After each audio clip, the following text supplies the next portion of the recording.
Perfecto. El tema es búsqueda de pruebas y restricción de derechos.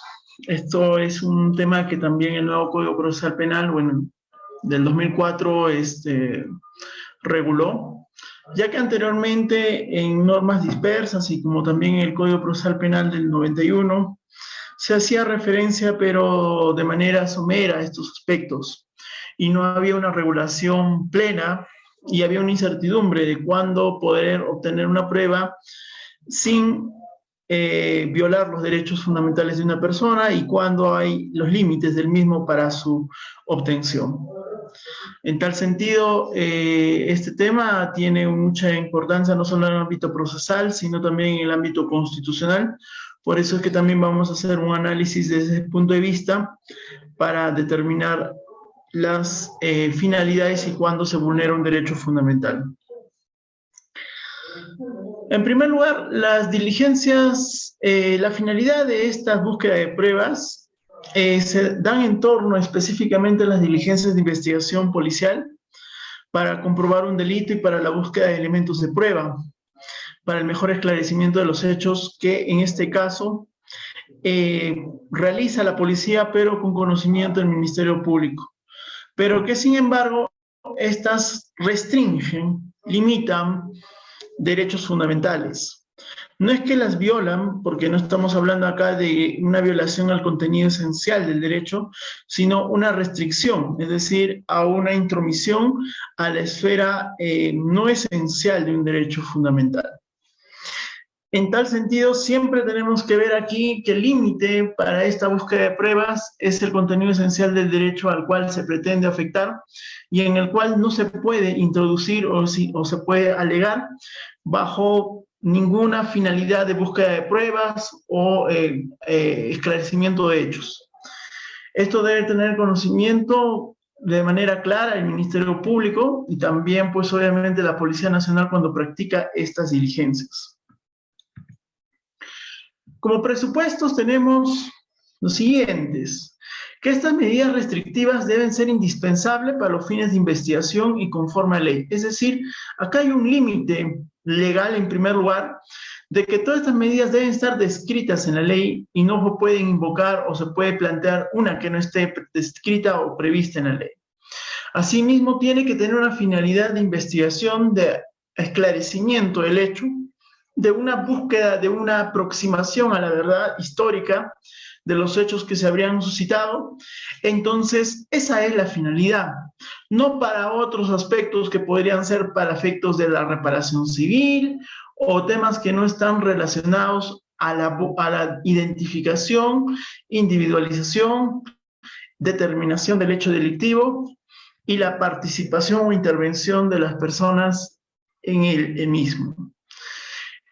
Asimismo, debe ejecutarse con las garantías debidas, es decir, tiene que establecerse parámetros en cada una de estas medidas al momento de aplicarse y no simplemente aplicarse de manera arbitraria o al simple albedrío de la autoridad, en este caso policial o fiscal, que realice este acto.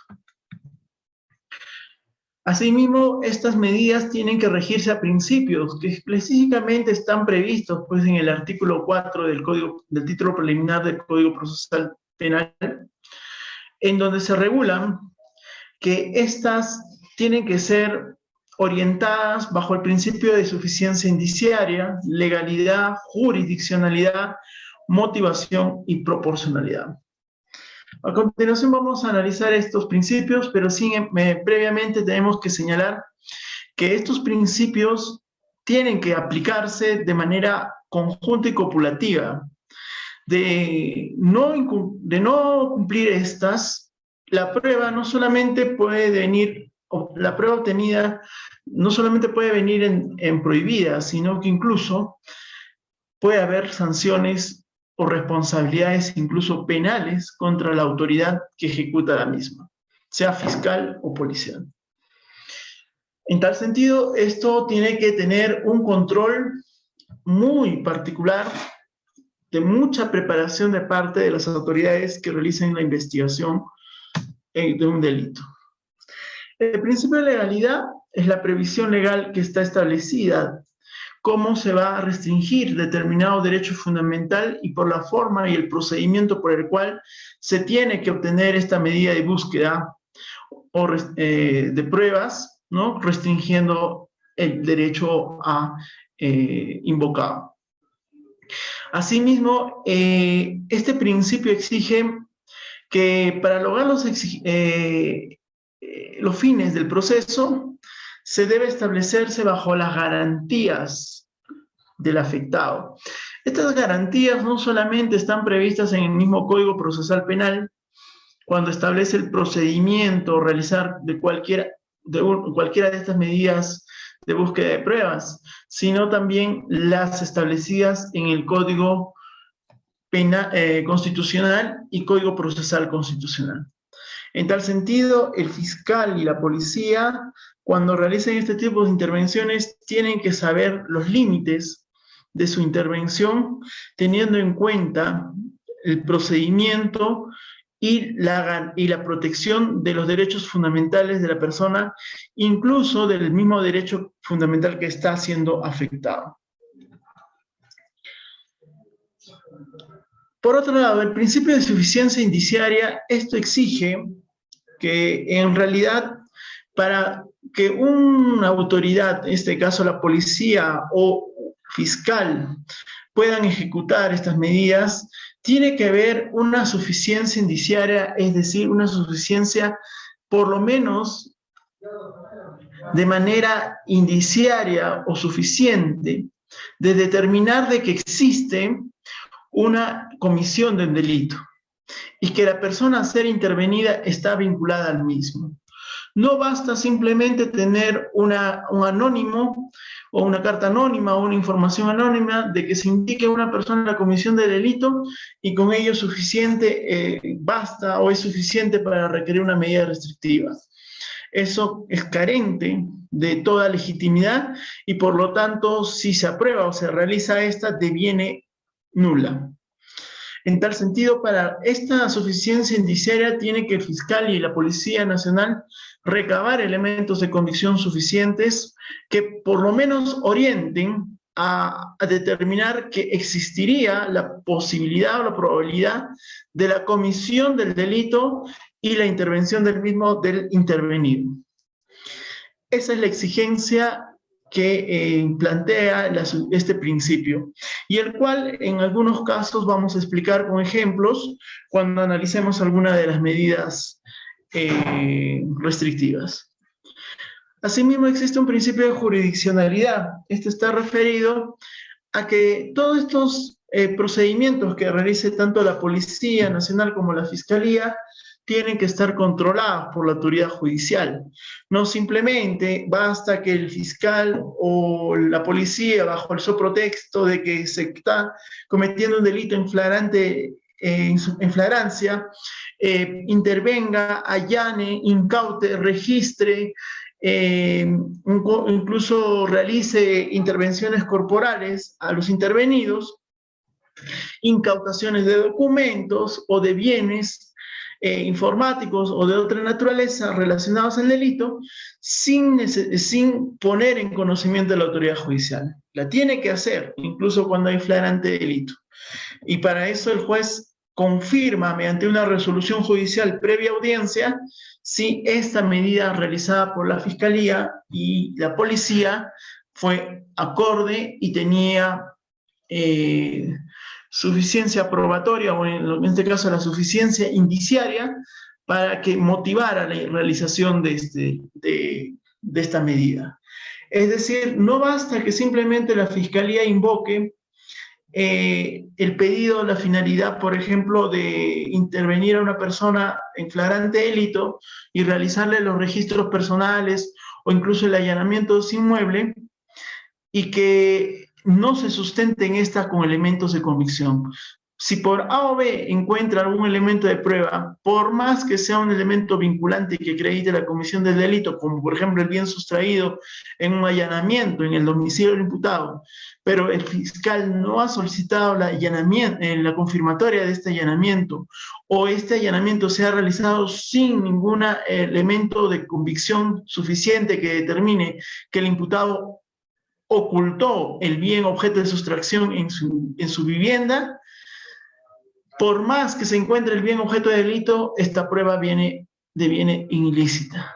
Y lamentablemente, pese a que habría la comisión del delito y pese a que se habría encontrado el bien objeto de sustracción, por este mal proceder de la Fiscalía y de la Policía Nacional, este allanamiento y posterior incautación del equipo celular, por ejemplo, ha sido incautado, devendría en nulo y por lo tanto no serviría como prueba para acreditar la comisión del delito y por lo tanto caería en una impunidad. No por culpa del imputado, sino por culpa de la misma autoridad que investiga. Por ello es que la motivación es importante. El fiscal, cuando hace sus requerimientos de confirmatoria de alguna medida que ha realizado en búsqueda de pruebas, o cuando plantea pedir una para realizarla en un futuro, como un allanamiento, una incautación con correspondiente decerraje de la puerta para el registro personal y registro de bienes o domiciliario, tiene que fundamentarlo, no solamente con los elementos de convicción que determinen que en ese inmueble hay bienes objetos ilícitos que pueden ser instrumentos del delito, objetos del delito mismo o efectos del delito, sino también determinar y precisar que la vinculación del imputado o de la persona que es dueña del inmueble o poseedora del inmueble, como puede ser un inquilino, está vinculada al hecho. Muchas veces se hacen allanamientos e incautaciones de viviendas señalando que existen ahí bienes inmuebles, bienes muebles ilícitos, producto del delito, sin hacer la vinculación al respecto al imputado o a la persona que posee o está usando el inmueble. A veces el inmueble está simplemente siendo es un depósito en el cual el propietario desconoce que en su vivienda, donde está alquilando, o en el depósito que alquila, hay bienes ilícitos. Desconoce. Entonces, para ello la Fiscalía tiene que establecer que efectivamente el dueño no es el que estaría vinculado con el delito, sino el arrendatario, es decir, el inquilino. Entonces, bajo esas premisas tiene que la Fiscalía sustentar y precisar cómo es la comisión del delito y cómo se está realizando. No simplemente es ir a averiguar o como dicen, a la suerte si encontramos o no los bienes. E incluso la Fiscalía tiene que motivar si hay una posibilidad de que se van a encontrar esos bienes en ese inmueble. No simplemente porque alguien dijo, sino porque esto debe haber sido corroborado con terceras personas, con registro de videovigilancia en áreas exteriores que determinen que efectivamente días anteriores al inmueble, a la intervención o a la incautación al allanamiento que está solicitando, hay personas o terceras personas que están ingresando bienes de dudosa procedencia. Entonces, es necesario esta motivación que debe realizar el fiscal en primer lugar en su requerimiento y que el juez las tiene que fundamentar y las tiene que tomar en cuenta al momento de evaluar si procede o no la medida. En tal sentido, esta garantía facilita o da mejor dicho, posibilita a que el imputado o el intervenido conozca los motivos por los cuales se le intervino o se le ha allanado el inmueble y de ese modo pueda ejercer también su derecho de defensa de manera adecuada. Principio de proporcionalidad. Esto es importante porque esta es una aplicación del derecho constitucional a través del principio de proporcionalidad o el test de proporcionalidad según los términos del TC en la intervención de estas medidas. Para esto tiene que existir aplicarse los tres subprincipios que ustedes conocen: idoneidad, necesidad y proporcionalidad. La idoneidad significa que esta medida que tiene que aplicarse es la adecuada para aplicarse a determinada búsqueda de prueba. No se puede aplicar una medida que no sea la que llegue a esta finalidad. Tiene que tener esta finalidad y cumplirla. Puede darse el caso que hay dos medidas que pueden ser simultáneamente buscar la misma finalidad. Por ejemplo, un allanamiento de un inmueble, que es para ingresar a un inmueble para búsqueda de pruebas, como también el registro personal de la persona que es imputada. Entonces, nosotros tenemos que determinar cuál es la medida más idónea para intervenir o realizar una medida, por ejemplo, de allanamiento, si corresponde o simplemente un registro personal. De acuerdo al delito, por ejemplo, el tipo penal que estamos investigando es un tipo penal de posesión de droga o tráfico, en este caso, microcomercialización. Entonces, para que la Fiscalía pueda intervenir por un tema de microcomercialización, es necesario hacer una incautación del inmueble, ingresar a, mejor dicho, a un allanamiento e incautar o decomisar en este caso la droga, o es prioritario en primer lugar intervenir a la persona en flagrante delito en el mismo acto de tráfico, es decir, en el momento mismo de la venta. Y esta también se puede realizar incluso con otra medida de búsqueda de pruebas, que es el agente encubierto, y dos, también con la videovigilancia. Entonces, el fiscal tiene que orientarse según su teoría del caso y el delito que está en materia de investigación, señalar, efectivamente, acá podríamos hacer un allanamiento, pero el allanamiento, ¿qué nos va a acreditar? Simplemente que tiene la droga en su domicilio. Lo que queremos acreditar es que él está teniendo esta droga para fines de tráfico, o en este caso para microcomercialización.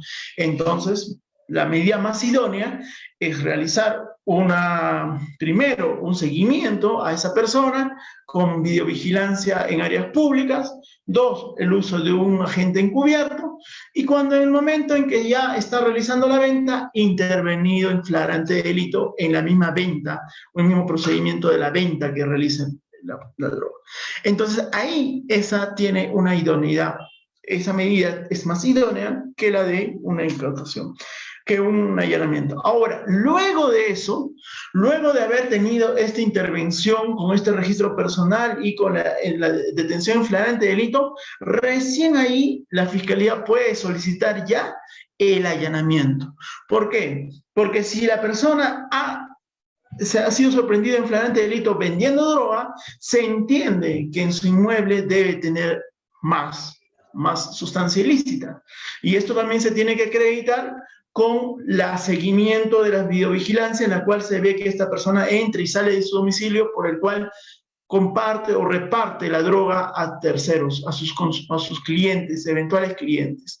Con esta medida, con esta forma, recién ingresar al allanamiento. Y ahí sí, con ese allanamiento, ahí sí se cumple la finalidad, ya no solamente de acreditar que el imputado estaba traficando droga, sino que también poseía el mismo y en una gran cantidad en su domicilio. Y quedaría perfectamente adecuado, o en este caso sería idónea esta medida. La necesidad, es decir, también establecer como otro subprincipio de este principio de proporcionalidad, en verificar si es necesaria esta medida, si es acorde, ¿no? Porque si se cumple con la finalidad y es útil. Muchas veces se utilizan medidas innecesarias que no tienen o cumplen la finalidad de la misma. En este caso de drogas, por ejemplo, las medidas necesarias son, por ejemplo, la videovigilancia en áreas exteriores, el uso de un agente encubierto, ¿no? Ya, hasta ahí bien. Pero ¿qué tendría que ver, por ejemplo, el solicitar, por ejemplo, el levantamiento de secreto de comunicación, de bancario contra esta persona? ¿Tendría alguna relevancia? Podríamos decir, bueno, porque está vendiendo drogas, quizás tenga ingresos elevados, pero si es microcomercializador, no tendría mucha utilidad para el respecto, ¿no? Pero sí, en cambio, las otras medidas que hemos mencionado. Y finalmente, la proporcionalidad estricta. Esto es verificar si la medida que se está solicitando es proporcional o es proporcional al derecho que se está violando. Por ejemplo, que se está afectando, mejor dicho, no violando, sino afectando. Entonces, por ejemplo, un delito de posesión de drogas, que simplemente el imputado es un poseedor para fines de tráfico. ¿Será proporcional realizarle una incautación de todos sus bienes, ¿no? Al momento de hacerse el registro domiciliario o el allanamiento, incautarse todos sus bienes por ese delito? No. ¿No? Ahí lo que tiene que hacerse necesariamente es incautar, por ejemplo, la balanza por el cual él utilizaba para hacer el pesaje de su sustancia ilícita para la venta, ¿no? Como poseedor, para fines de tráfico. Decomisar la propia droga. Y en todo caso, para garantizar la reparación civil, realizar en todo caso la verificación de registros públicos de bienes que tenga él a su nombre para eventualmente garantizar una reparación civil. Entonces, ahí sería completamente desproporcional realizar una incautación mediante el secuestro conservativo de todos sus bienes muebles, incluyendo los muebles o bienes no solamente de él, sino de su familia, que muchas veces desconocen las actividades ilícitas que el hijo o la hija viene realizando. Entonces, ahí inmediatamente sería desproporcional esta medida y por lo tanto se estaría afectando los derechos fundamentales, no solamente otros derechos fundamentales del propio intervenido, sino de terceras personas ajenas al proceso. Por lo tanto, estas medidas afectan no solo la libertad personal o de tránsito del sujeto, como es a través de una retención, una intervención para fines de retención o de detención, sino también la intimidad personal a través del registro, seguimiento mediante videovigilancia en áreas privadas, o sea, en ambientes privados, es decir, por ejemplo, dentro de un inmueble, ¿no? O el derecho a la integridad corporal cuando se le obliga al imputado o al investigado a someterse a un examen de prueba de extracción de sangre o alguna muestra para el ADN para corroborar su vinculación con un delito, por ejemplo, de sangre, que sería, por ejemplo, violación sexual. O la inviolabilidad de domicilio cuando se le allana el inmueble. O el derecho al secreto o a la inviolabilidad de comunicaciones cuando se realiza el levantamiento de secreto de comunicaciones o la interceptación de sus llamadas por la comisión de un delito. Entonces, todos estos derechos se verían afectados. Por eso que para que se apliquen estas medidas tienen que tener ciertas características especiales. Primero, deben ser urgentes y de peligro en la demora. Esta urgencia significa que el fiscal tiene que sustentar en su requerimiento que hay necesidad inmediata de realizar estos actos porque hay riesgo de que desaparezcan los bienes, efectos, objetos del delito, ¿no? O que, por ejemplo, para realizar un allanamiento de un inmueble para fines de captura de una persona que es un reo contumaz o una persona requisitoriada o una persona que tiene una medida de prisión preventiva y está ocultándose, tiene que ver y tiene que demostrarse de que hay un peligro de que esta persona oculta en su domicilio puede darse la fuga y desaparecer. En tal sentido, esta es la primera característica y también el presupuesto que en realidad la Fiscalía tiene que sustentar en todo tipo de medida restrictiva de derechos. Asimismo, las medidas de aseguramiento y la búsqueda de elementos de prueba, es decir, también sustentar que este fin, la finalidad de la medida que se asuma o que se solicite, tiene fines de asegurar, en primer lugar, los bienes objetos de delito, los bienes que han sido o son efectos o instrumentos de delito, y también buscar pruebas que vinculen al imputado con la comisión de los hechos, ¿no? En tal sentido, en esas circunstancias o en esas razones es la que la Fiscalía tiene que sustentar estos requerimientos. También hay que tener en cuenta que estas medidas son instrumentales, es decir, que simplemente buscan como medios legítimos la obtención de prueba y una vez obtenida la prueba, esta medida desaparece. No se va a allanar pues de manera indeterminada un inmueble. Esta simplemente se tiene que realizar en un tiempo determinado que fije el juez y una vez obtenida la prueba o el fin al cual estaba dirigida, se concluye o se deja sin efecto esta medida. Son medidas excepcionales, dada que son restrictivas de derechos, obviamente tienen ese carácter de excepcionalidad y no de generalidad como se aplican en otros casos.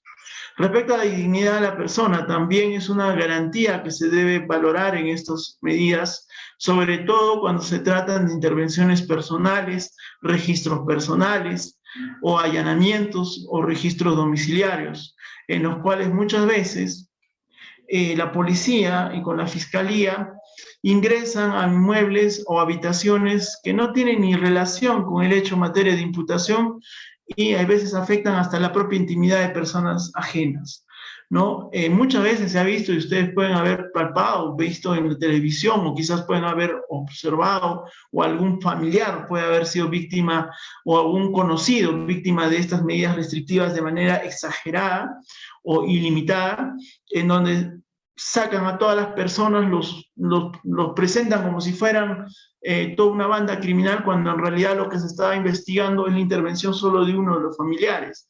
O cuando a todas las personas se les detiene como si fueran todos una organización criminal, por ejemplo una familia, y se les traslada a la carceleta.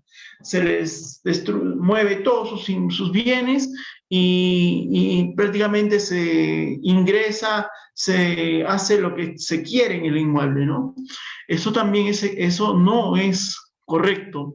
Ellos simplemente, la finalidad está dirigida ¿a qué? Y eso el fiscal tiene que señalar. El allanamiento se realiza para fines de registro personal, ¿de quién? De tal persona. Listo. Registro domiciliario de tal persona. En tal sentido, el registro domiciliario y personal se orienta a tal individuo y al ambiente donde vive. Si el individuo vive en todo el ambiente, en todo el inmueble, es perfecto. Ahí se tiene que intervenir todo. Pero si es un inquilino o solamente vive en un espacio determinado, no se puede ir más allá. Obviamente que también, como es una medida que la Fiscalía es la que solicita, es rogatorio, es decir, que no puede ser una medida impuesta de oficio, es la Fiscalía, de acuerdo a su teoría del caso, quien la solicita. Ahora, vamos a determinar que estos actos se clasifican o se dividen y tienen algunas, por su naturaleza, cierta aplicación y su procedimiento.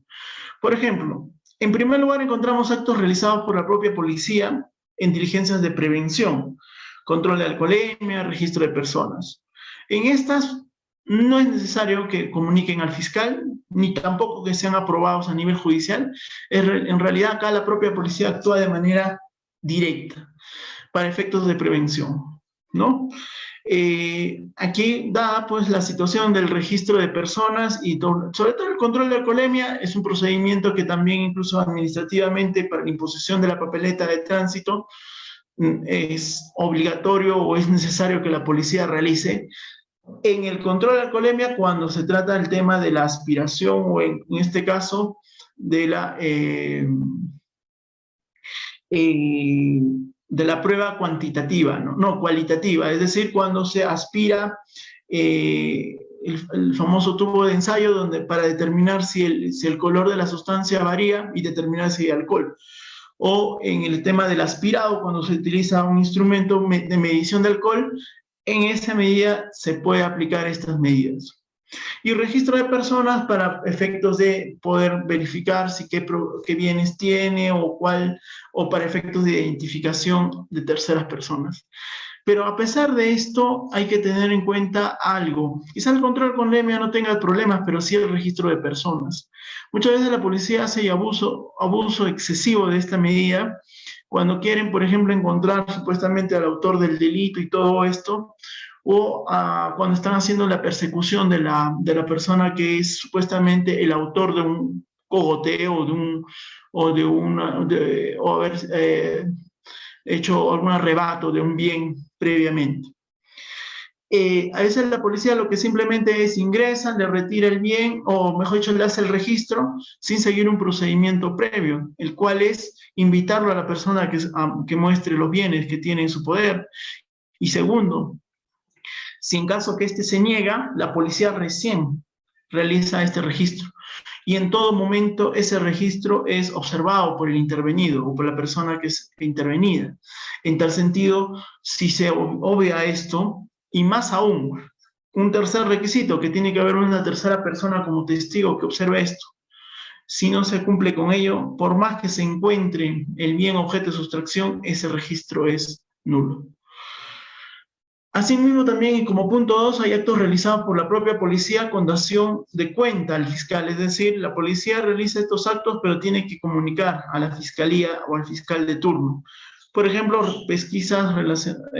retenciones para pesquisas o mínimas intervenciones corporales, ¿no? Por ejemplo, cuando se hacen pesquisas, es decir, por ejemplo, se hace algunas entrevistas a algunos testigos, informándoles sobre, o preguntándoles sobre si han visto la comisión de los hechos, si han visto al autor dónde se ha escapado, dónde se ha escondido. Se puede hacer eso. También se pueden retener a personas cuando, por ejemplo, en el mismo lugar de los hechos donde se ha suscitado, se retiene a estas personas para hacerles las preguntas respectivas, ¿no? Con actas de entrevista. O mínimas intervenciones corporales, cuando se trata, por ejemplo, para la extracción de uñas, para usar un hueal, que eso sirve para determinar si una persona es consumidora o no de droga, en el caso de una persona intervenida por micro o posesión de droga para fines de tráfico. Entonces, para esas situaciones, la policía puede realizar estas intervenciones mínimas corporales, pero dando cuenta al Ministerio Público. Si no lo da cuenta, esa prueba o ese acto de investigación o esta medida es nula. Asimismo, como tercer punto, encontramos actos realizados por la propia policía con orden del fiscal. En este caso, las videovigilancias. Las videovigilancias se hacen en áreas públicas, no privadas. Estas videovigilancias el fiscal la tiene que ordenar con una providencia y la policía ejecutarla. Pero esta providencia tiene que señalarse quién es el efectivo policial que va a realizar la videovigilancia, quién la va a registrar, lo va a transcribir en acta y quién va a tener en custodia el video. Eso la fiscalía lo tiene que señalar y la policía tiene que dar cuenta inmediatamente en el plazo que se establezca de 20 días como máximo los resultados de esta diligencia. Aseguramiento de documentos contables y administrativos, también cuando se tratan de delitos, sobre todo contra la administración pública, las cuales también cuando se hacen los famosos allanamientos a entidades públicas o incluso en lugares privados, como es en el caso del inmueble de los imputados, se encuentran documentos contables administrativos que no han sido señalados en el requerimiento de incautación, de allanamiento, o no se han tomado en cuenta, o no se conocían porque obviamente son documentos nuevos que aparecen en el mismo inmueble. En tal sentido, la policía lo que tiene que hacer es asegurar estos documentos y luego a la fiscalía solicitar su incautación. Cuando hablamos de aseguramiento es simplemente lacrar, sellar estos documentos sin necesidad de observarlos, ni revisarlos, ni tomarle fotografías, nada. Simplemente asegurarlas. Luego, cuando el fiscal solicita la incautación, recién aprobada la incautación por la autoridad judicial, recién se puede leer o revisar el contenido de estos documentos. Actos realizados por el fiscal por ejecución directa, reconocimiento de personas, esto sobre todo cuando ya hay una investigación en ciernes a nivel fiscal o policial, y se necesita realizar esta diligencia para identificación de parte de la víctima del imputado que habría cometido los hechos. En tal sentido, se utiliza esta diligencia empleándose a otras personas que tengan las mismas características que el sujeto incriminado y la víctima tiene que reconocerlo en una cámara GESEL o una especie de ambiente en la cual se imposibilite que los reconocidos vean al agraviado y que solamente el agraviado vea a las personas que van a ser reconocidas. Actos realizados por el fiscal con necesidad de resolución confirmatoria judicial.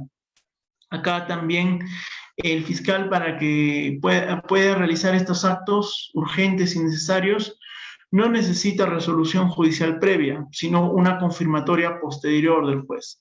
¿Cuáles son esas medidas? Por ejemplo, una incautación forzosa de bienes por peligro de la demora, examen corporal de una mujer de urgencia que comprometa el pudor o el allanamiento.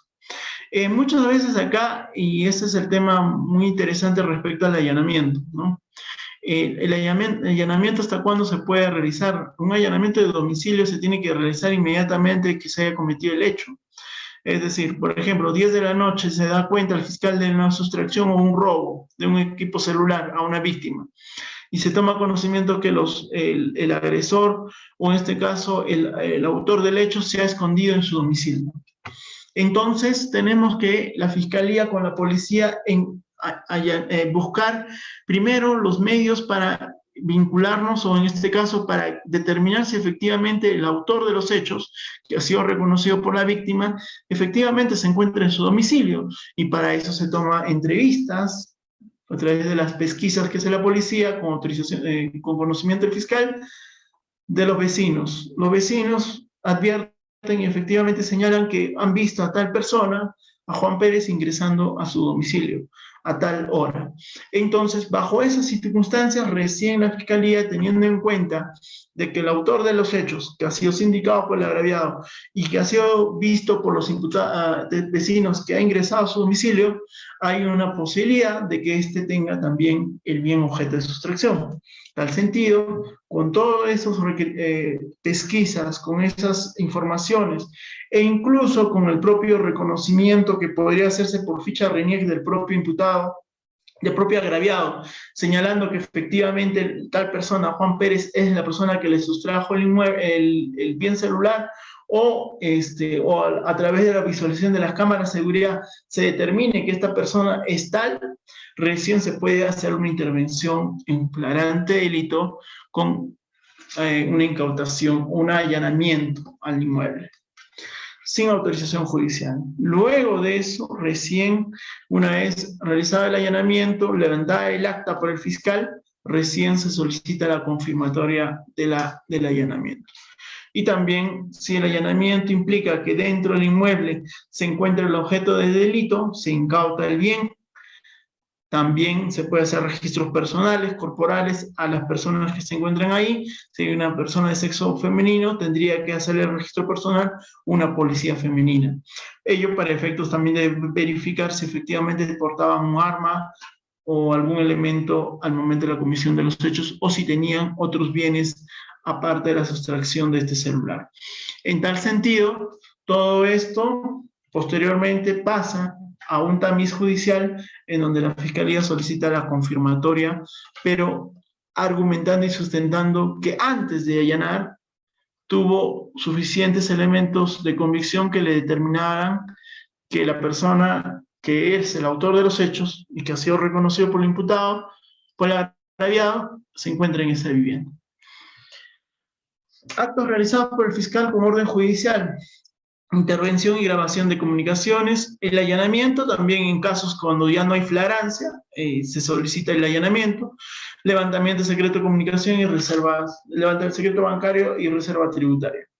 Aquí es cuando ya se trata de delitos que no se han cometido, no están en flagrante, pero en flagrancia delictiva, y por lo tanto se necesitan previamente la autorización judicial para su realización. Pero acá hay un tema, por ejemplo, no todo delito de flagrante delito, o en flagrante delito, puede conllevar a una realización de un acto inmediato por la Fiscalía sin necesidad de resolución judicial y simplemente solicitar posteriormente la confirmatoria. Esto obedece sobre todo a un caso que hubo de posesión de drogas, sobre todo lo que es posesión de plantas de marihuana. Es una sentencia del Tribunal Constitucional del año 2010, en donde estableció que, si bien es cierto, la posesión de plantas de marihuana constituye el delito de posesión de droga para fines de tráfico, Por más que esté en flagrante delito, porque entendemos que la posesión continua convierte a este en un delito continuado, no habría urgencia, pese a ser un delito flagrante. ¿Por qué? Porque si hoy mismo se interviene, es igual que mañana o pasado. ¿Por qué? Porque la planta, o mejor dicho, estas plantas de marihuana van a seguir ahí siendo cultivadas por el sujeto activo. En tal sentido, no hay esa urgencia. Pese a que es un delito continuado y que es flagrante, no hay esa urgencia. Por lo tanto, previamente debe solicitarse la autorización judicial para el allanamiento, registro, decomiso e incautación de bienes de ese inmueble. Postura que en realidad no comparto, porque en realidad, si bien es cierto, hay delitos como el caso del delito continuado, que es posesión de drogas, o en este caso de plantas de marihuana. Hay delitos continuados, por ejemplo, permanentes, que diga, como por ejemplo, los famosos delitos de secuestro. Uno va a esperar que el juez nos autorice todavía a realizar una incautación, un allanamiento, cuando hay riesgo de que la persona que es secuestrada pueda ser asesinada, ¿no? Entonces, ¿qué lógica hay ahí de que esperar que el juez nos confirme mejor dicho, nos acepte primero el allanamiento cuando hay riesgo de que la persona secuestrada pueda morir? Entonces, obviamente ahí pesa la vida de esa persona, de la víctima secuestrada, y se interviene, por más que sea un delito continuado, o no, en este caso un delito permanente. Entonces, no habría necesidad de esperar una resolución judicial previa, sino se interviene, se allana el inmueble, se rescata a la víctima, se intervienen los imputados, se los detiene, se hace el registro personal, se hace el registro domiciliario, se incauta los bienes o efectos de delito, los instrumentos de delito, y luego, una vez hecho ello, recién se pide la confirmatoria judicial. Muy bien, la clasificación de las medidas que existen en nuestro Código Procesal Penal y que tienen que estar previamente, obviamente, establecidas en la ley, son el control de identidad personal, control de identidad que diga policial, videovigilancia, allanamiento, control de comunicaciones, levantamiento de secreto de comunicación bancario, la clausura, vigilancia de locales e inmovilización, prueba de alcoholemia y pesquisas.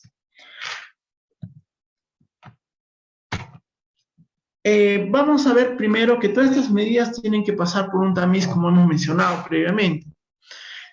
El fiscal tiene que requerir la misma, ¿no? Tiene que estar motivado y con elementos de convicción, señalando obviamente los indicios que le conllevan a que hay peligro de desaparición de la prueba, de que el intervenido, la persona que se le va a intervenir o afectar sus derechos es autor o partícipe del mismo, y la proporcionalidad, que en este caso es adecuada, idónea, ¿no? Necesaria, y que se prevalece el interés de protección o de aseguramiento de la verdad en la búsqueda de pruebas frente al derecho afectado del imputado o de los imputados.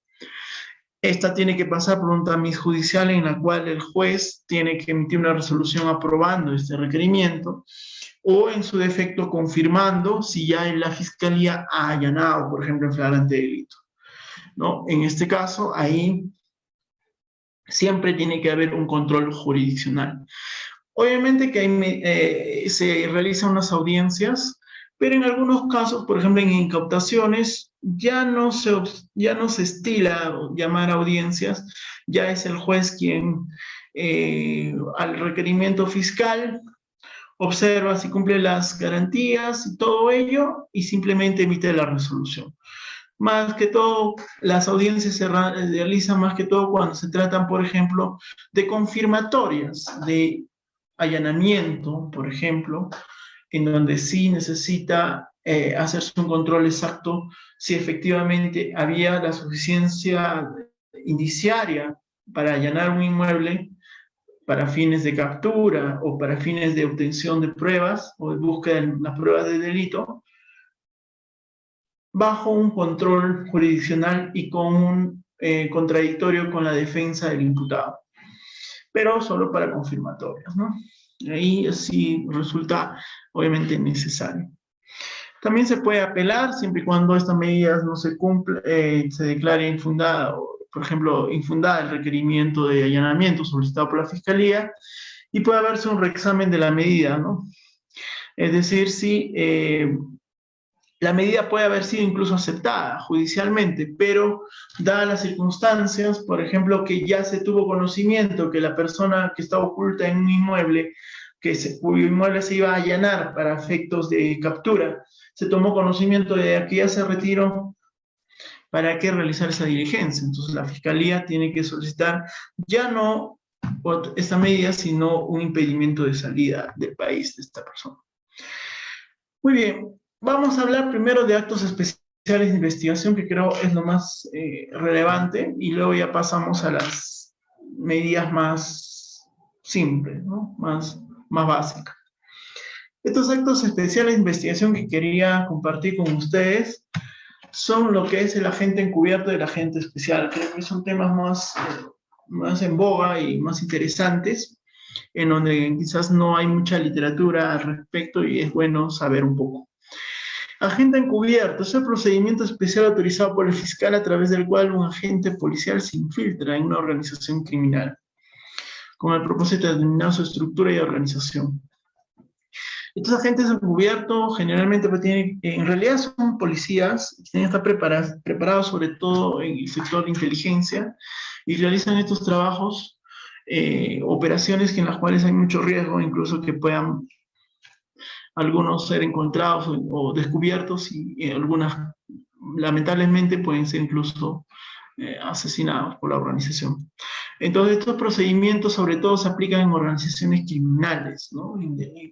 O en bandas criminales sobre todo, que requieran conectar a esta forma de estructuras criminales que se dan. El agente especial es un procedimiento también especial por el cual un ciudadano, por el rol o situación en que se está inmerso dentro de una organización criminal, actúa o realiza acciones para proporcionar las evidencias incriminatorias del ilícito penal. Esto es, obviamente que acá este agente especial es en realidad alguien que ya forma parte de la organización, pero que en cierto modo se acoge a esta condición de agente especial para informar a la autoridad policial y fiscal sobre los movimientos que realiza estas organizaciones criminales, para efectos de identificar a sus integrantes y la forma y modo operandi que realizan ellos, ¿no? Requisitos: cuando existan indicios razonables para la comisión del delito que esté vinculado a crimen organizado. Se aplicará en situaciones de riesgo controlado. Aquí también es importante que debe haber una participación voluntaria de la gente. No se puede obligar ni al agente especial ni al agente cubierto estas diligencias o estas operaciones. Tiene que ser una aceptación voluntaria. Por más que haya una gravedad en el delito o en este caso que esta organización criminal sea una organización grande, poderosa, no se puede obligar a ningún agente. La gente tiene que ser voluntariamente, tiene que realizar esto.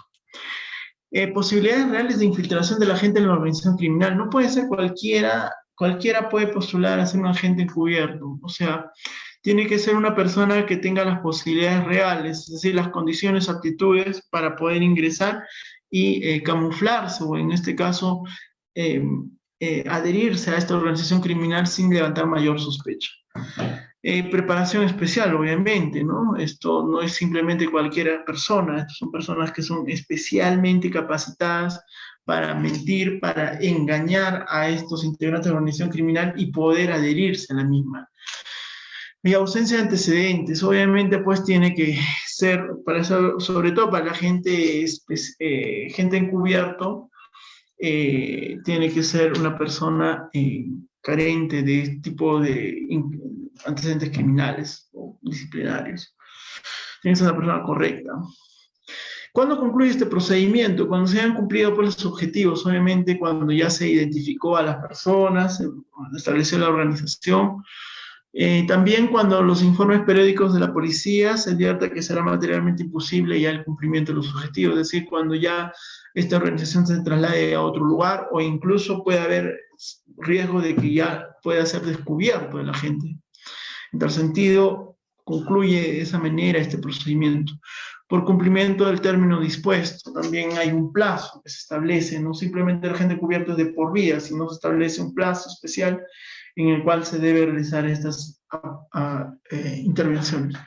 Ante el peligro inminente para la vida e integridad, obviamente, de la gente, que es lo más importante, si la información que se viene recabando carece de relevancia. Es decir, ya cuando la gente, pues su información no tiene ya importancia, porque quizás ya no esté formando parte de los mandos medios de una organización criminal y simplemente está debajo en los ejecutores, y ahí no hay mayor información que simplemente verificar quiénes son los gatilleros en una organización criminal que son los que prácticamente disparan o matan a las personas o que realizan las acciones de secuestro, pero sin tener ya posibilidad de identificar a los mandos medios o a los cabecillas de estas bandas o organizaciones criminales. Cuando la gente desiste de continuar en el procedimiento, que también eso es correcto, ¿no? Dada que se exige su voluntad, también se debe respetar su desistimiento. Por incumplimiento de deberes y obligaciones de la gente, también cuando se advierte que la gente ya se intromete en esta organización que incluso ya realiza acciones ajenas o que están dirigidas al procedimiento, y puede ser incluso que pueda realizar hasta asesinatos, homicidios o ser prácticamente un gatillero más, como dicen ahí en el argot, y por lo tanto pues ya en realidad esta gente ya no es prácticamente una persona correcta o fiable para la información fidedigna que se obtenga. Cuando se identifique o ¿no? Se identifica a la gente, también es otra causal. Cuando la gente encubierta, separado o suspendido por alguna falta disciplinaria, o cuando se desarrolla un procedimiento, o cuando en el desarrollo del procedimiento surja cualquier circunstancia que le invalide, ¿no? Cuando, por ejemplo, acá ya es abuso o se violan las garantías, esta gente encubierta ya hace uso o abuso de sus prerrogativas, ya se debe retirar, o cuando muere, ¿no? Las operaciones encubiertas, pues, son procedimientos especiales de carácter secreto, ¿no? Y estas se realizan en etapa preliminar, sobre todo para identificar las personas naturales, jurídicas y los bienes vinculados a la organización.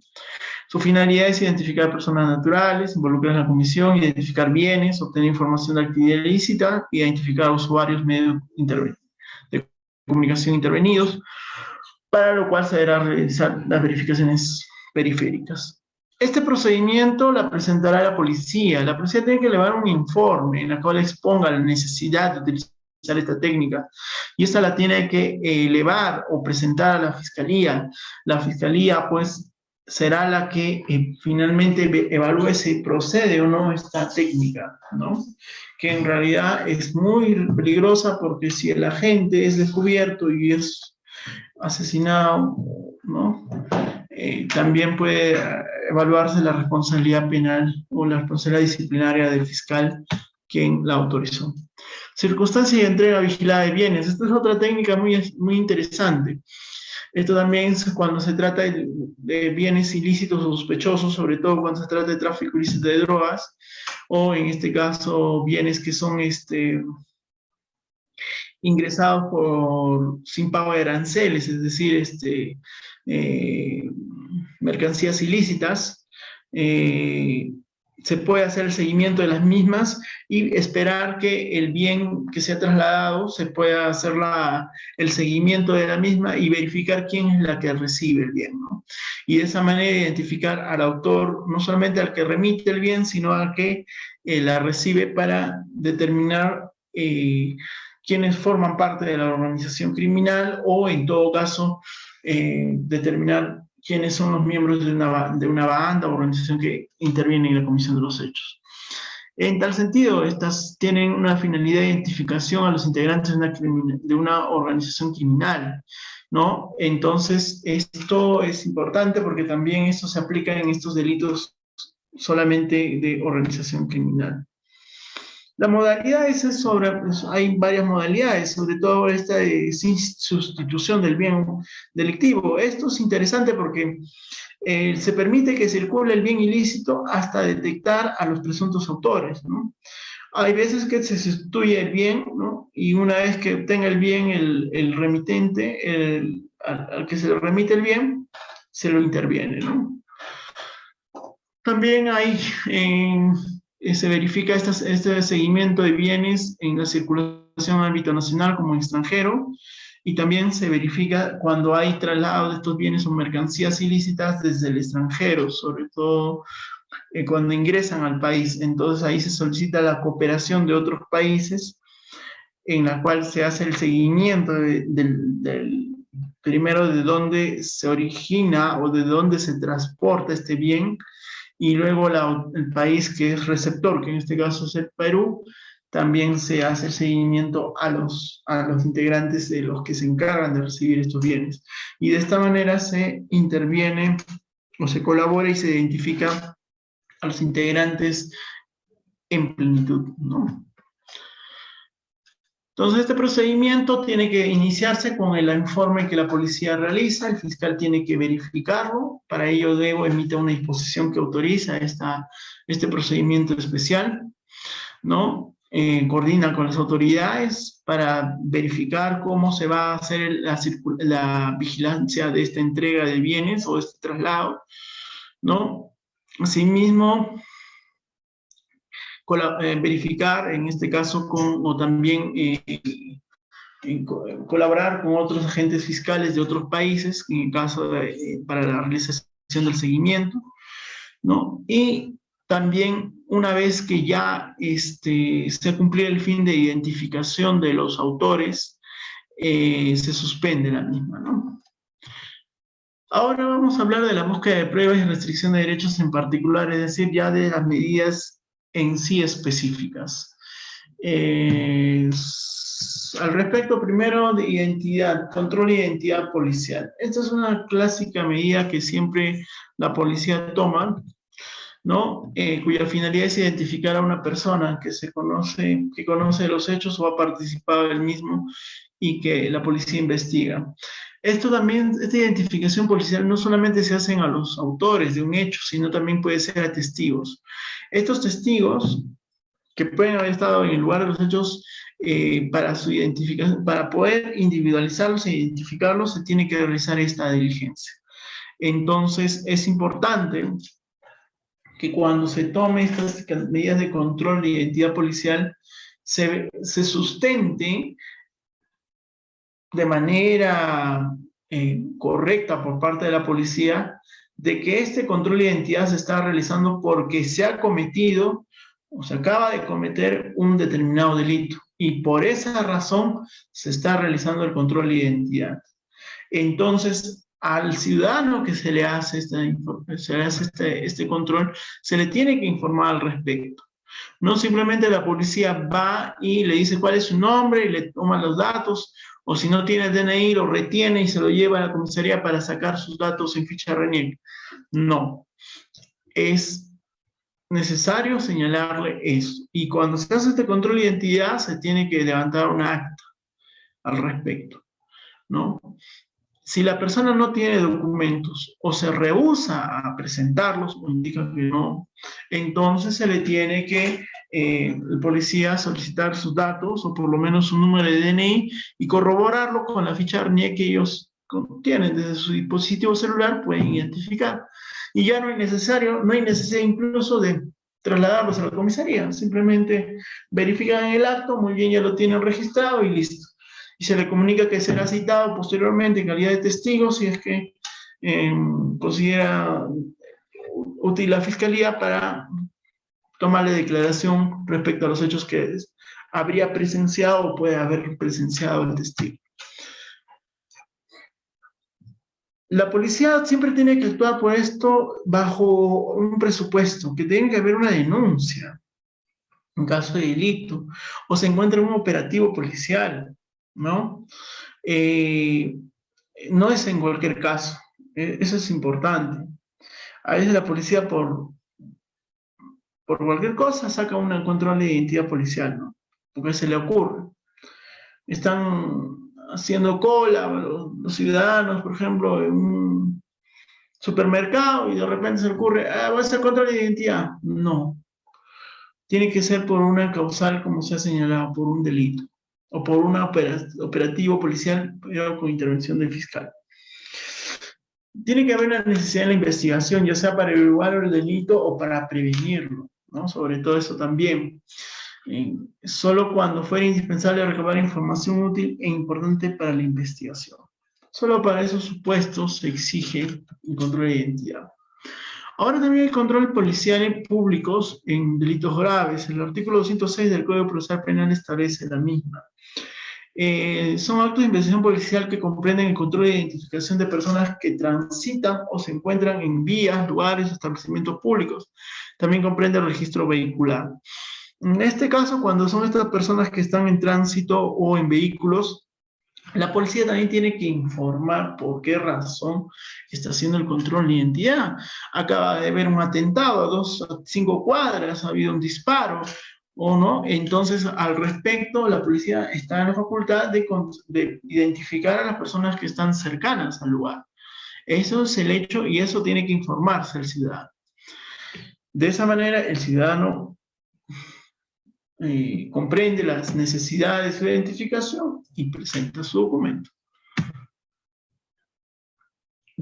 Su objetivo de estos controles es descubrir y publicar y ubicar a los partícipes de un delito, ¿no? Obviamente, o sea, obviamente que quizás a veces los autores se camuflan, ¿no?, entre los ciudadanos y no, pues no se sabe quiénes son, pero por lo menos se ha identificado quiénes han estado. Y luego ya sacando sus antecedentes, sus requisitorios, todo, se puede verificar efectivamente que esta persona podría ser sospechosa. No es simplemente al ojo verlo, como el policía hace, lo mira, no, este me parece sospechoso, ven para acá y lo detiene. No. Entonces, eso tiene que ser bien controlado. La policía tiene en su sistema, igual que los fiscales, un sistema integrado de antecedentes penales, policiales, judiciales, de todo. Entonces, ve a la persona, la identifica y verifica efectivamente que esta persona tiene ya requisitorias, tiene antecedentes o tiene procesos por delitos similares. Lo que lo hace, no lo detiene tampoco porque obviamente no ha sido detenido en flagrancia de delito porque no hay evidencia de ello, pero es un sospechoso, se lo lleva a la comisaría para hasta 4 horas de retención para su identificación e incluso se le puede tomar alguna declaración, pero ya cuando se le toma una declaración hay que tener cuidado, puede declarar como testigo, no como imputado, porque para que sea imputado tiene que estar detenido. Y si no está detenido y se dice que se le puede sindicar como sospechoso, tiene que estar como abogado defensor. No es simplemente agarrarlo y tomarle una entrevista ahí inmediatamente. También sirve para incautar elementos de prueba, ¿no?, para investigación de delitos. Sobre todo esto, cuando se hacen estos controles de policiales, hay veces suele suceder, sobre todo cuando son delitos de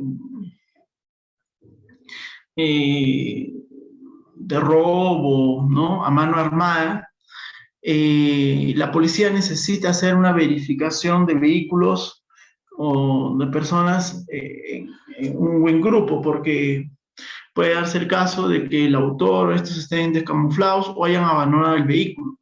En tal sentido, ahí la policía lo que tiene que hacer es verificar efectivamente la existencia de estos bienes y verificar si efectivamente pues concuerdan con el relato fáctico o los hechos de materia de imputación, si efectivamente son los bienes objeto de sustracción, si son las armas de fuego que se han utilizadas, todo ello, ¿no? Entonces, en esa situación, la policía puede intervenir de manera directa. La videovigilancia, esta es importante porque este es un elemento que muchas veces es desconocida, a veces por la policía y por los fiscales. Es interesante la utilización de esto, sobre todo en los casos de delitos de trata de personas, drogas, tráfico ilícito de drogas. en donde se advierte que la comisión de estos delitos se hace en espacios, tiempos determinados, y es necesario que la policía, con la fiscalía, tomar conocimiento de una presunta comisión de estos delitos, se haga una videovigilancia pública. Ahí la fiscalía puede autorizar solamente cuando es videovigilancia pública. En esta videovigilancia se puede registrar a través de fotografías o grabaciones a través de videos cómo se están realizando estas intervenciones de estas personas, sobre todo cuando es microcomercialización de droga o posesión de droga para fines de tráfico, cómo esta persona está trasladándose la droga, está haciendo la venta, está melodeando determinadas zonas, todo ello, o el tratante, que es el captor, que está ahí husmeando en los colegios, en instituciones educativas, por ejemplo, en estos restaurantes, lugares donde hacen trabajar a menores de edad, o a señoritas que las utilizan ya después como damas de compañía. Entonces, todos esos datos, esos hechos, tienen que ser plasmados bajo estas cámaras. Y esto nos va a servir después como un elemento de convicción para solicitar el allanamiento, la incautación, el registro personal, domiciliario y también la detención de estas personas involucradas. Entonces, creo yo que esta es una de las principales medidas que se deben tomar. A veces no se usan, se desconoce. Y eso que no necesita la autorización judicial. ¿Cuándo sí se necesita autorización judicial? Cuando son ya videovigilancia de ambientes privados, por ejemplo, inmuebles, ¿no? Dentro de la vivienda. Ahí sí no puede la fiscalía, por más que el fiscal autorice, no se puede registrar áreas internas. Ahí lo que tiene que hacerse es solicitar al juez para que el juez autorice y recién con ello, poder hacer estos registros.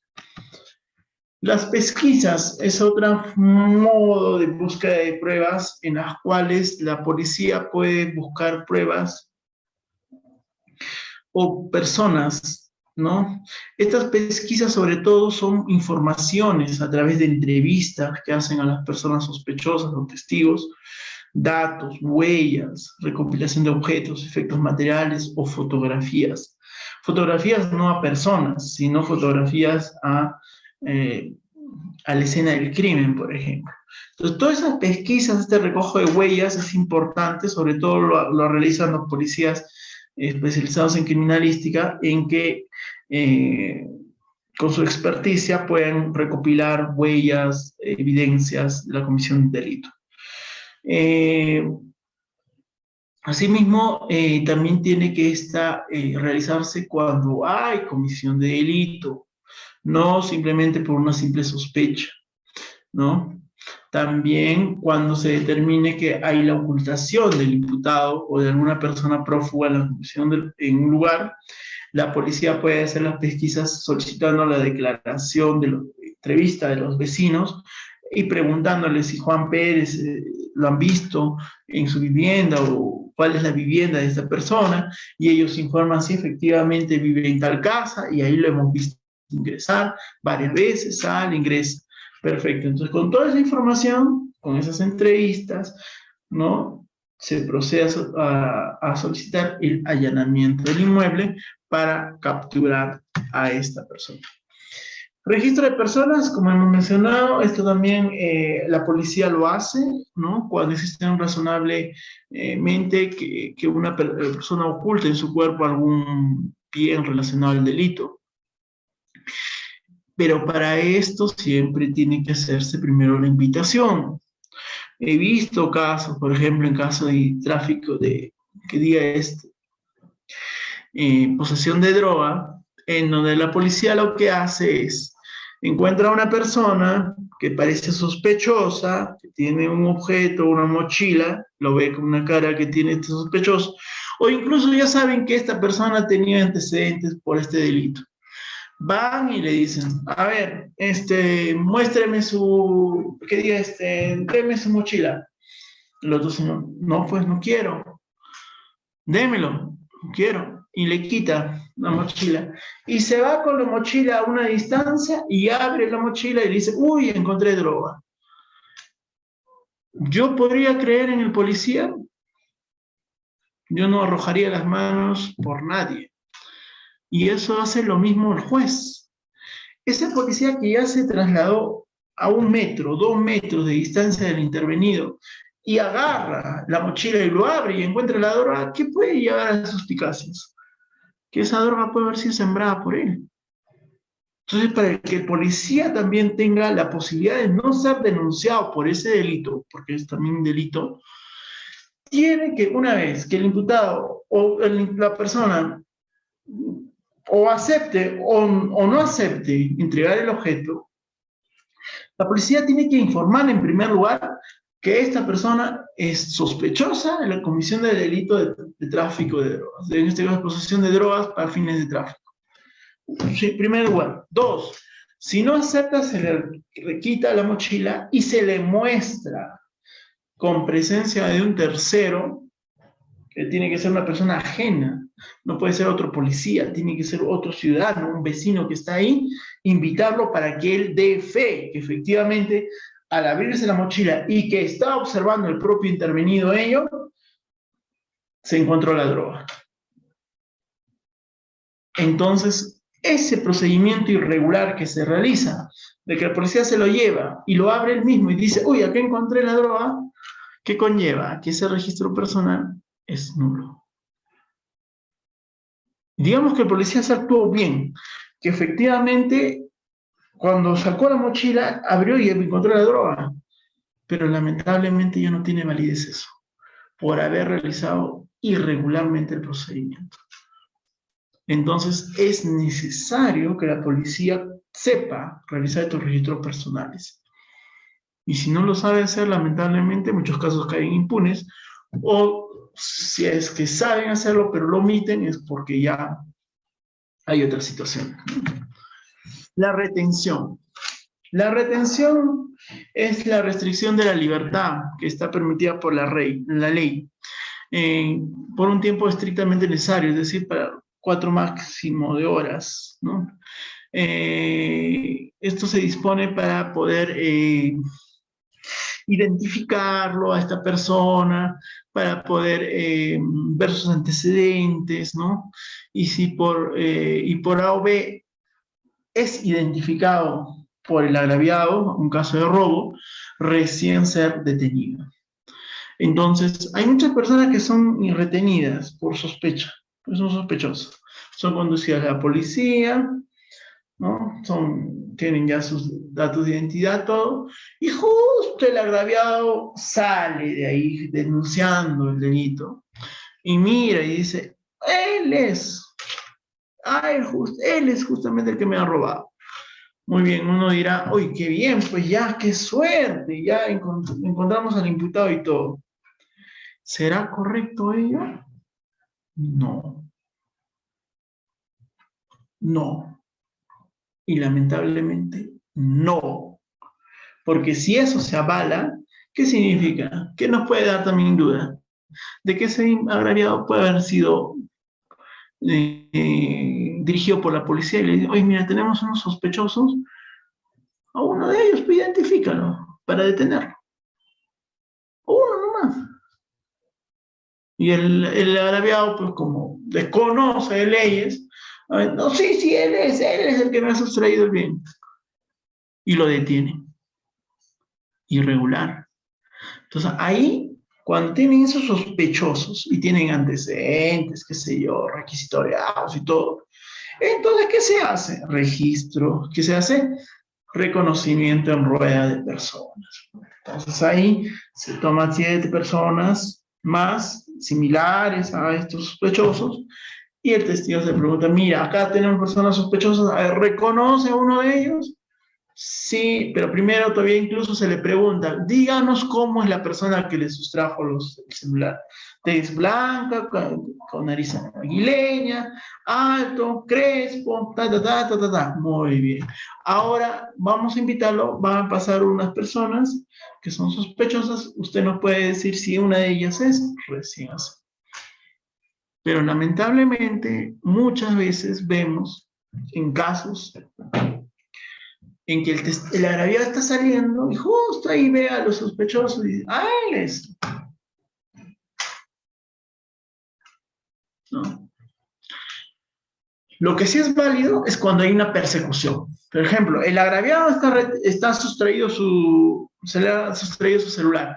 Ya pide apoyo a la policía, viene sereno, todo ya. Y en la persecución, ¿no? Ya lo encuentran y ahí, él es, listo. Ya, ahí está correcto. Pero muchas veces hacen la policía lo siguiente, se van con el agraviado y buscan por todos lados. Ya pasó como 1 hora, 2 horas del hecho.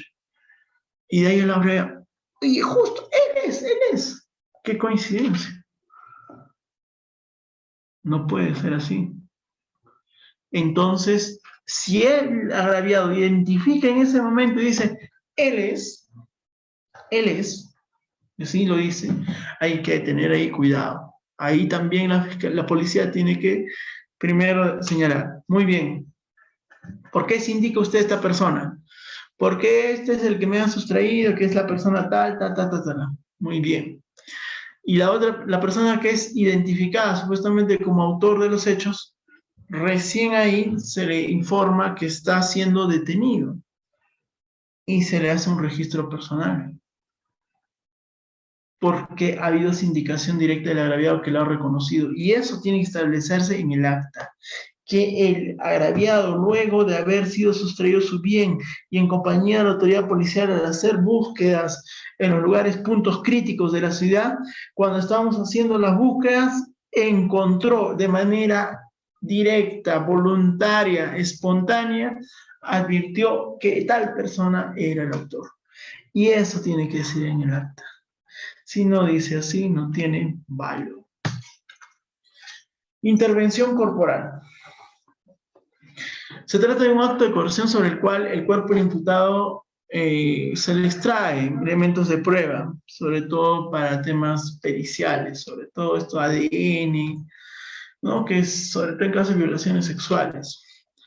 A veces sucede que el imputado se niega.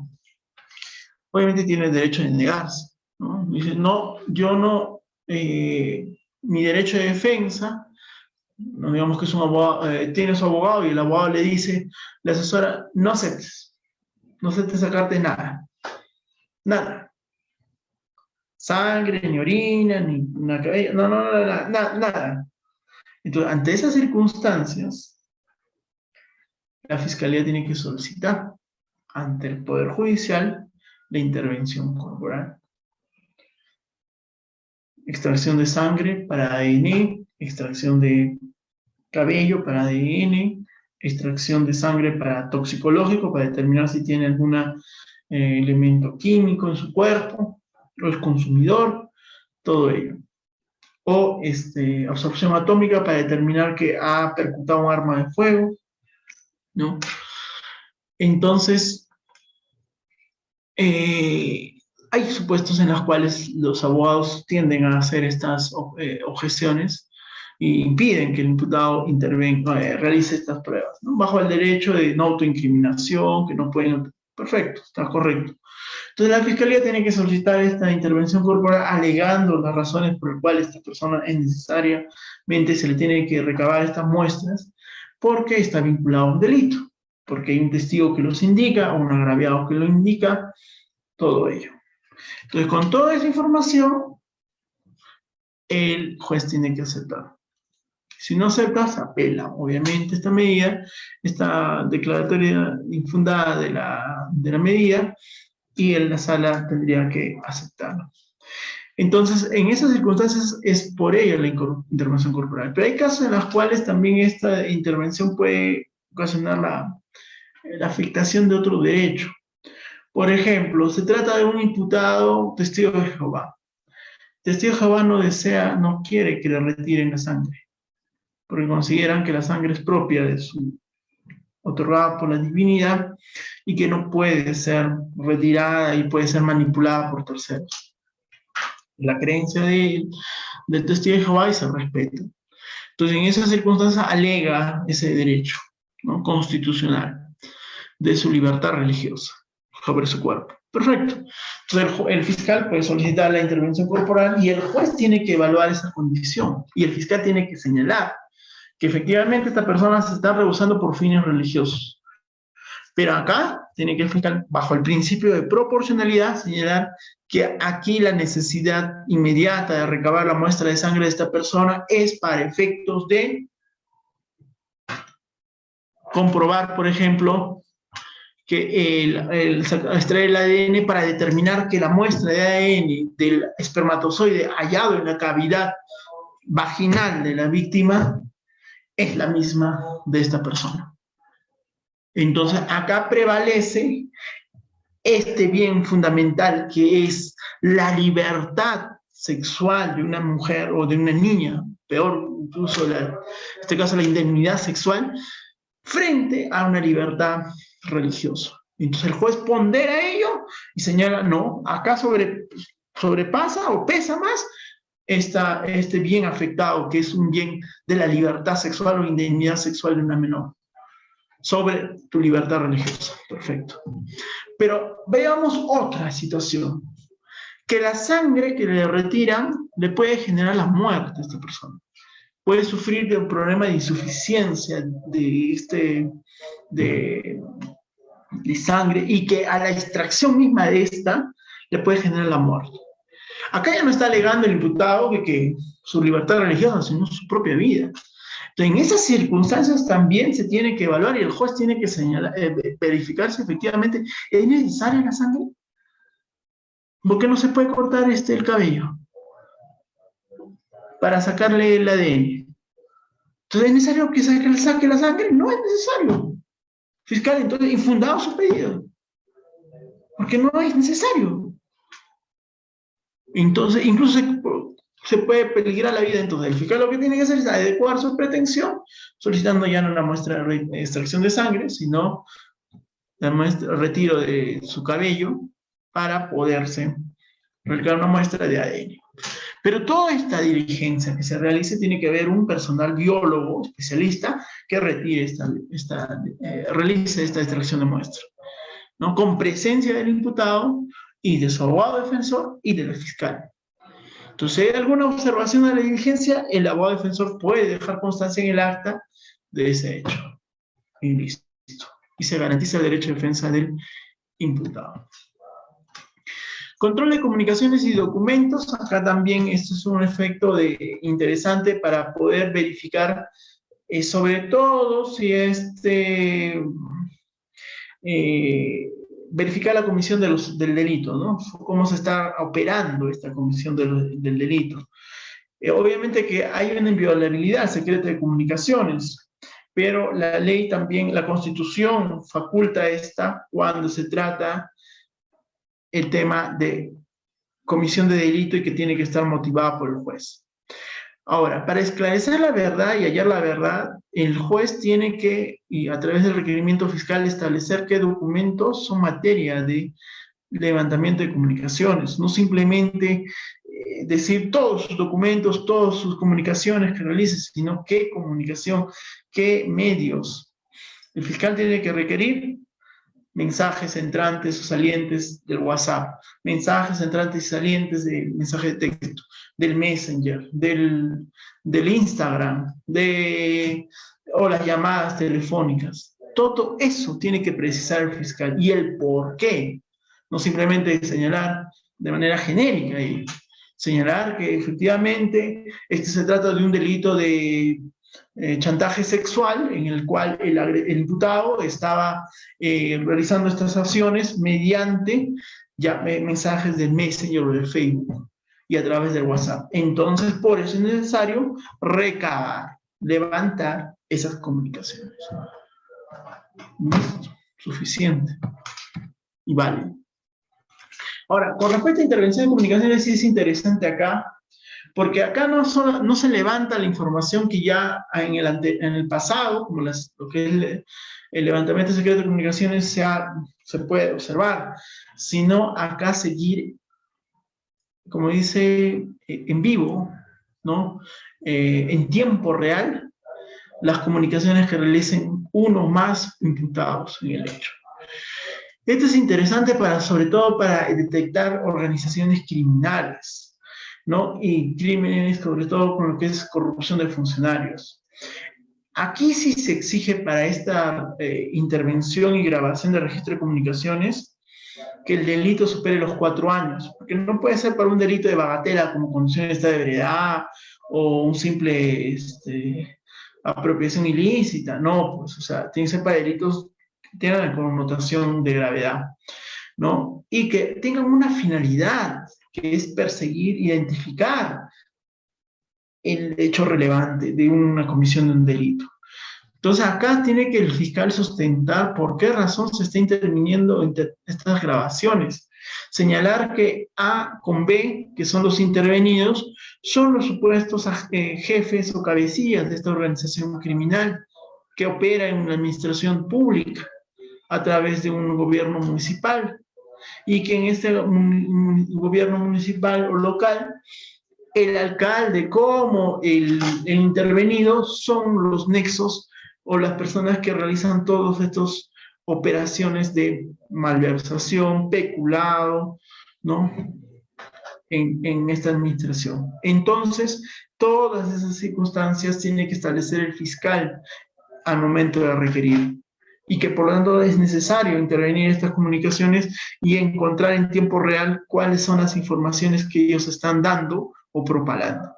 Esta grabación no se comunica al intervenido por obvias razones, claro está, pero una vez que ya se concluye, que generalmente duran 30 días y son prorrogables por otros 30 días y así sucesivamente por el juez de investigación preparatoria, cuando concluyen todas estas intervenciones se registran mediante acta, en la cual el fiscal, el policía recolector, el fiscal recolector que se llama, ese es el fiscal que recolecta la información, que no es generalmente el mismo fiscal que ha solicitado la autorización, sino que es otro fiscal que está con la policía en este sistema computarizado que tienen ahí en Lima, en lo que es para el seguimiento de las comunicaciones, y ambos transcriben todo el diálogo.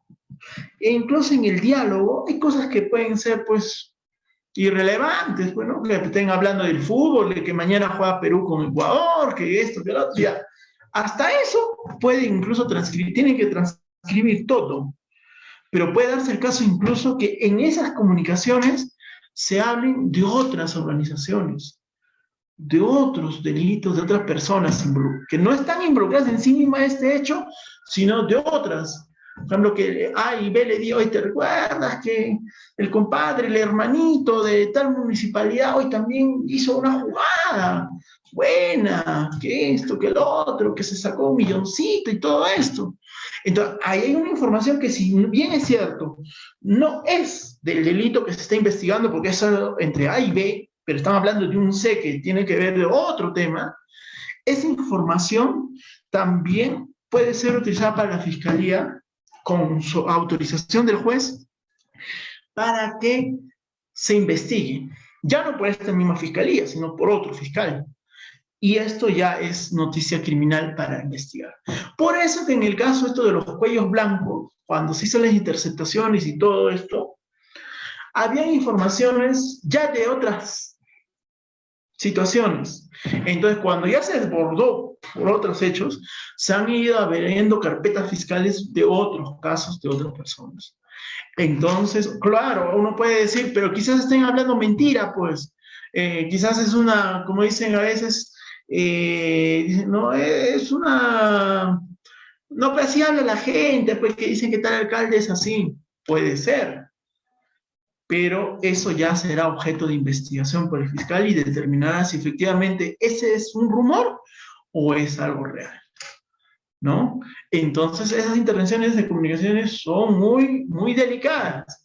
Y luego ya cuando termina todo esto, cuando ya terminó, recién esas actas que ya transcribió el fiscal recolector con el policía, se va y se le pone en conocimiento al imputado, a los intervenidos, A y B.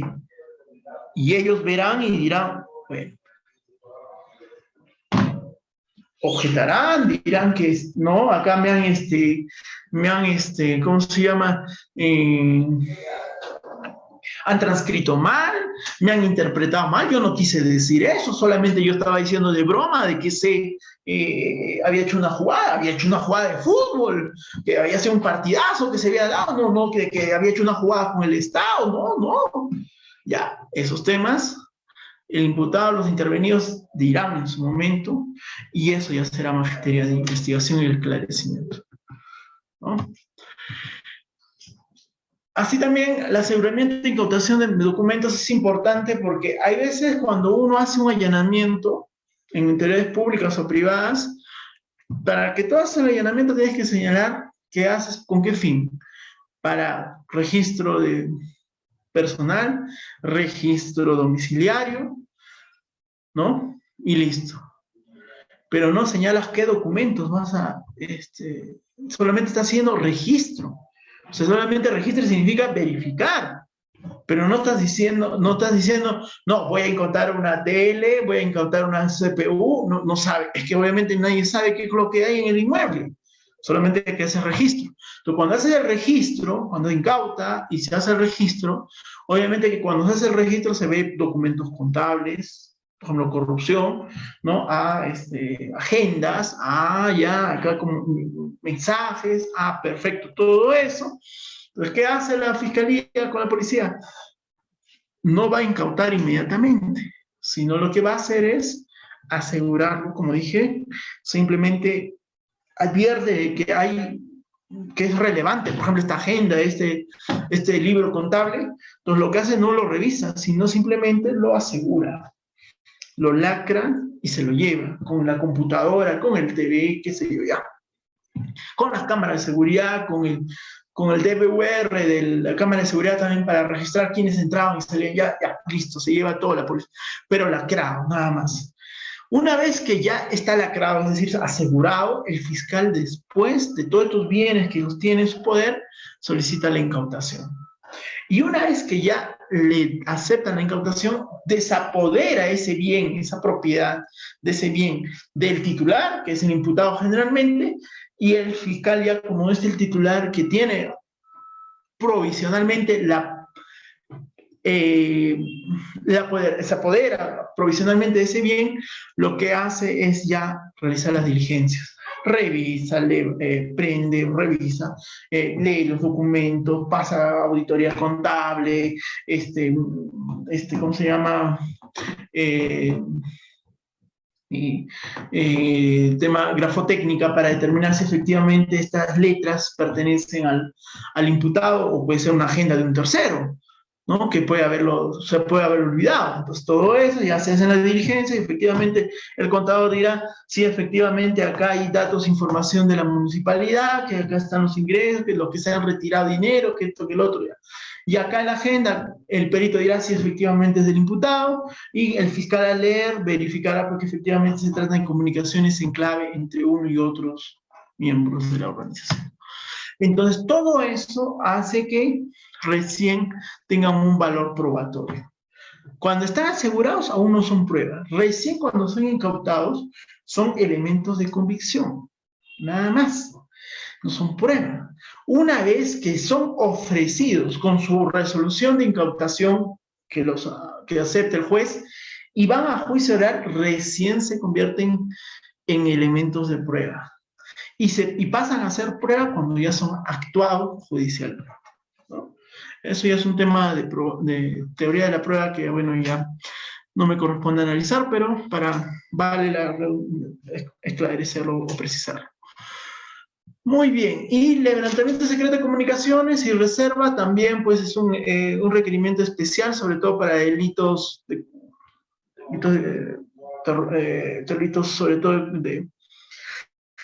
corrupción de funcionarios, que creo que es lo más relevante, lavado de activos, enriquecimiento ilícito, sirven mucho estos procedimientos, ¿no?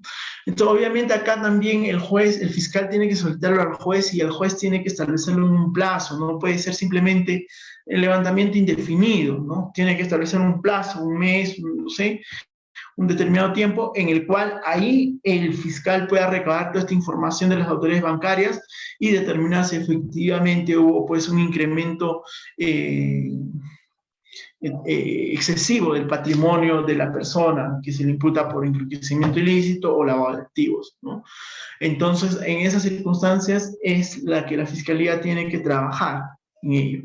Y este requerimiento se hace no en diligencias preliminares, sino una vez formalizada investigación preparatoria. Este es uno de las medidas que recién en investigación preparatoria se hace. ¿Por qué? Porque este requerimiento de levantamiento de secreto bancario y reserva tributaria es tan grave, es tan fuerte, tan vital, que no puede ser simplemente solicitada en preliminares, donde hay sospechas suficiente o qué sé yo, indiciaria. No, acá ya tiene que haber ya una sospecha suficiente o incluso grave para solicitar esta medida, ¿no? Entonces, recién ahí es lo que se exige, por eso que a nivel formalizado se pida esta medida, ¿no? En ese aspecto. Y del allanamiento, bueno, como ya habíamos, creo, hablado preliminarmente, es interesante esto porque nos ayuda siempre para hacer los registros domiciliarios, para establecer, primero, verificar qué hay en el domicilio, poder también capturar a las personas que están inmersas en un delito y se han escondido en el mismo, ¿no? Entonces es necesario realizar estas medidas de allanamiento. Entonces, el allanamiento tiene una finalidad, sobre todo para registro personal y domiciliario, y también para fines de captura, ¿no? De personas que pueden estar en flagrancia o no en flagrancia, pero tienen un orden judicial de detención preliminar o prisión preventiva, ¿no? Entonces, en esas circunstancias también se puede pedir un allanamiento. También se puede pedir un allanamiento en ejecución de sentencia, sobre todo cuando ya se le condenó a esta persona, pero este está fugado. Está fugado. Entonces, el fiscal toma conocimiento por la policía de que esta persona está en tal lugar, en tal ambiente, y solicita en tal inmueble, solicita el allanamiento para fines de captura de tal persona. Y listo. Se procede la intervención y captura de esta persona. Solamente sin mandato judicial es cuando hay flagrante delito. Pero para que sea flagrante también tiene que ser urgente y necesario. Recuerden de la sentencia del Tribunal Constitucional del caso de cultivo de plantaciones de marihuana, de cultivo, ¿no? Tiene que ser urgente y necesario. Si es un delito permanente, que no hay urgencia y necesidad, mejor es lo correcto solicitar al juez. Pues si el fiscal no se le da la gana y hace el allanamiento, su incautación, su registro, su detención, su incautación devienen en prueba ilícita y por gusto. Incluso se gana su proceso en control interno, incluso hasta puede ser denunciado por delito de violación de domicilio, violación a la intimidad, cosas, ¿no? Entonces eso es importante. Bueno, creo que ya no vamos a cansarlos más. Muchas gracias por la atención. Ha sido un gusto compartir estas experiencias, sobre todo lo que son estos casos. Y bueno, espero haber cumplido sus expectativas. Muchas gracias. Muchas gracias, estimado doctor. Vamos a ver si alguien desea hacer una pregunta, algún comentario para ir finalizando la sesión del día de hoy. Vamos a esperar unos segundos. O quizás tenga yo, doctor, una pequeña interrogante dentro de la ponencia que usted nos ha expuesto. Habló sobre casos de droga. Y en Tacna, por ejemplo, había un caso, ¿no?, donde se intervino un hotel. Supuestamente 2 extranjeros llegaron de Chile y se hospedaban en un hotel. Obviamente ellos no tienen un domicilio, ¿no? Pero en ese caso, doctor, la fiscalía podría ingresar a la habitación, obviamente con autorización judicial, ese es el requisito. Pero cuando es, en este caso, por ejemplo, la fiscalía no, la policía ingresó al cuarto sin esa autorización, ¿no? Y otra pregunta también que tenía era si también se toma como referencia los vehículos, ¿no? Como domicilio. Ya. A ver, con respecto a la primera pregunta, entiendo que estos ciudadanos chilenos extranjeros poseían droga en la habitación del hotel. Sí. Ya. Y por esa información es que los interviene la policía sin autorización judicial. Ya. A ver, hay que tener en cuenta en principio lo siguiente. A ver, si es droga la que están poseyendo en un lugar que no es su domicilio, sino, bueno, en este caso es un domicilio provisional, que es un hotel, ¿no? Y que son extranjeros, ¿no? Y que habrían supuestamente ingresado esta droga o estarían dispuestos a retirarlo, ¿no? A sacarlo del territorio nacional, sean las razones que sean.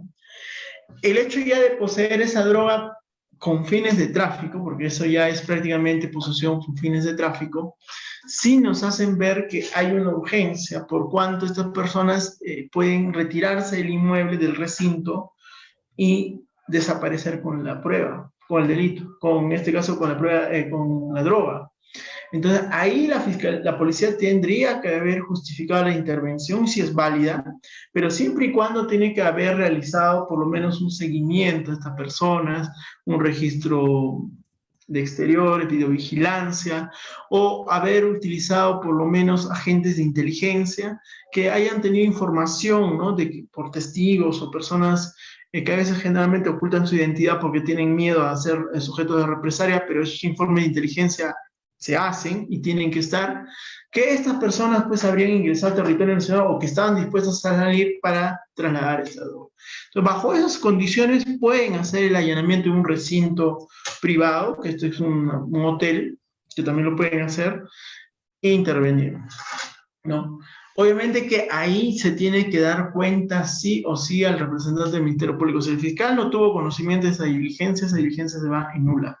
Pero si tuvo conocimiento y la autorizó, se realizó esta diligencia, se procede a detener a estas personas, ¿no? Y se solicita posteriormente la confirmatoria del allanamiento y con fines de decomiso de droga, ¿no? Entonces, y detención de estas personas. Entonces, en esas circunstancias se tienen que dar. Si no se dan así, lamentablemente no tiene validez. Ahora, respecto a los vehículos, si pueden ser considerados domicilio. Pero antes de eso, quería hablar justo del allanamiento, ya que tocas el tema. A ver, en el allanamiento,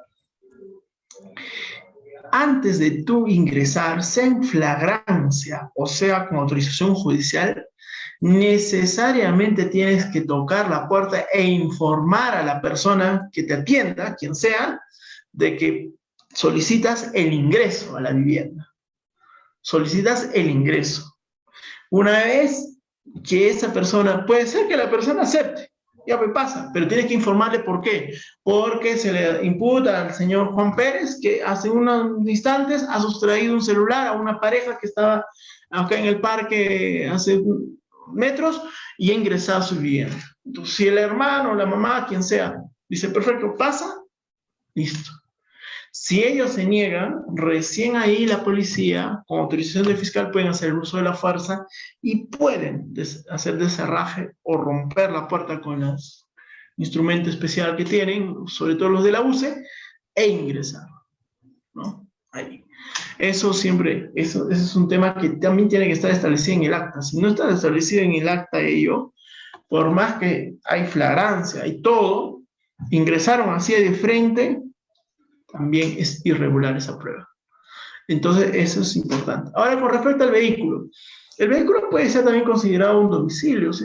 Puede ser un vehículo mayor, que puede ser considerado también como un mueble, no, como diga, como un domicilio o como un lugar donde pernocta una persona. En esos casos, en esas circunstancias, también se puede hacer un allanamiento, ¿no?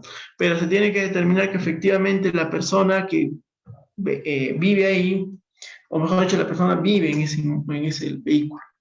¿Por qué? Porque hay que tener en cuenta que el allanamiento busca registro domiciliario y registro personal. Entonces, si uno dice voy a allanar un vehículo, el vehículo, si vas a allanarlo, es para fines de registro personal y domiciliario, es decir, verificar que hay bienes que vive ahí, está su cama, qué sé yo, sus cosas, sus objetos personales. Pero si no hay esa condición y el vehículo simplemente es un vehículo de uso de transporte, no puedes solicitar una incautación, no un allanamiento, sino lo que tendrías que hacer es un registro vehicular, nada más, ¿no? Y el registro vehicular es simplemente para efectos de determinar si hay algún elemento dentro del vehículo ilícito, nada más, ¿no? O para levantar huellas, ¿no? Sobre todo eso, para esas circunstancias. Perfecto, doctor. Doctor, habían Ujú. dejado una pregunta aquí en el chat de Sí. nuestro amigo José Rojo. Ujú. Eh, Usted puede verlo, ¿verdad? Sí, estoy que lo leo. Ah, ya, Dice perfecto. cuando no cuenta el documento de identidad, ¿cuál es el procedimiento? O sea, si no hay documento de identidad, la policía, como mencioné, tiene este sistema en su computadora, en su celular, en donde pueden simplemente preguntar a la persona cuál es su número de DNI o señale sus nombres completos. Entonces, el policía simplemente verifica en su ficha RENIEC, saca y le pregunta, pues, ¿no? A ver, ¿cuál es el nombre de tus padres? Soy tal, tal. Ya, entonces sí, obviamente es la persona, ¿no?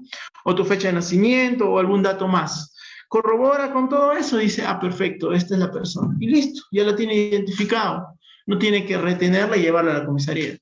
Pero en el caso de que el policía no cuente con ese sistema, que qué sé yo, por N razones, porque son varias personas, digamos, los intervenidos, se le puede trasladar a la comisaría y en la comisaría ellos sí tienen pues su manejo de su ficha RENIEC en su computadora y ahí sí o sí tienen que sacar la identificación e inmediatamente dejarlo en libertad, ¿no? O sea, mejor dicho, ya retirarlo, solamente ya lo tienen registrado ahí, sus datos y todo, ¿no? Ese es el procedimiento, pero ese es excepcionalmente, ¿no?